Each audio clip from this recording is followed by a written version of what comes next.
আক্ষেপে মুখটা কালা হয়ে গেছে বাংলাদেশ ক্রিকেট বোর্ডের সভাপতি আমিনুল ইসলাম বুলবুলের।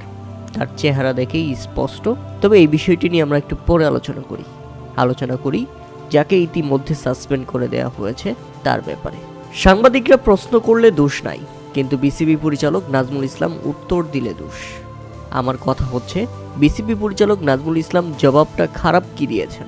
হয়তো তিনি কঠিন বাস্তবতার যে কথাটা তিনি ডিরেক্টলি সবার মধ্যে বলে ফেলেছেন, মিডিয়ার সামনে বলে ফেলেছেন, যেটা বলার সৎ সাহস এতদিন কেউ দেখায়নি।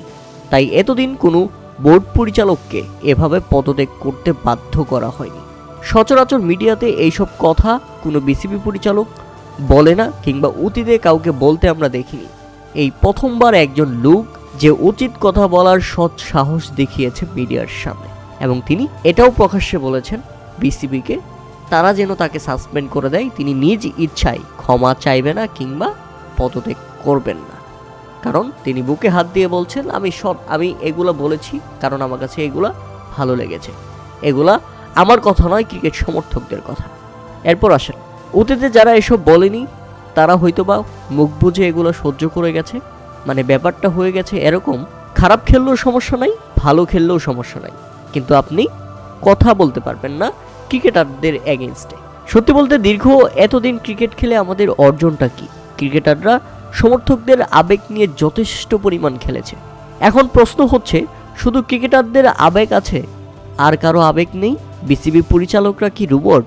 মিডিয়াতে সাংবাদিক একটা প্রশ্ন করলে উত্তর না দিয়ে চলে গেলে তখন আবার সাংবাদিকরা বিসিবি পরিচালকদের রীতিমতো ধুয়ে দেন।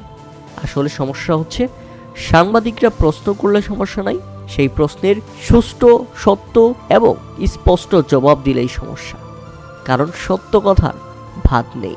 এমনিতেই বাংলাদেশ ক্রিকেটের যে অবস্থা, তাতে আবার কথায় কথায় ক্রিকেটাররা খেলা বন্ধ করে দেন, নিজেদের দাবি নিয়ে চলে আসেন।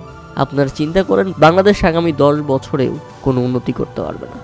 এখন আবার শোনা যাচ্ছে কালকেই বিপিএল খেলতে মাঠে ফিরতে চায় ক্রিকেটাররা, কিন্তু বিসিবি সভাপতিকে তারা আবার শর্ত দিয়ে রেখেছে, শুধু সাসপেন্ড করলেই হবে না, নাজমুল ইসলামকে প্রকাশ্যে ক্ষমা চাইতে হবে ক্রিকেটারদের কাছে। আর এটা নিয়ে বিসিবি সভাপতি আমিনুল ইসলাম বুলবুল রীতিমতো আক্ষেপে পড়ছেন। ভেতর থেকে তিনি যে জ্বলছেন সেটা তার চোখ মুখ দেখলেই বোঝা যায়। মানে কোনোভাবে ম্যানেজ করতে পারছে না ক্রিকেটের এইসব দালালদের।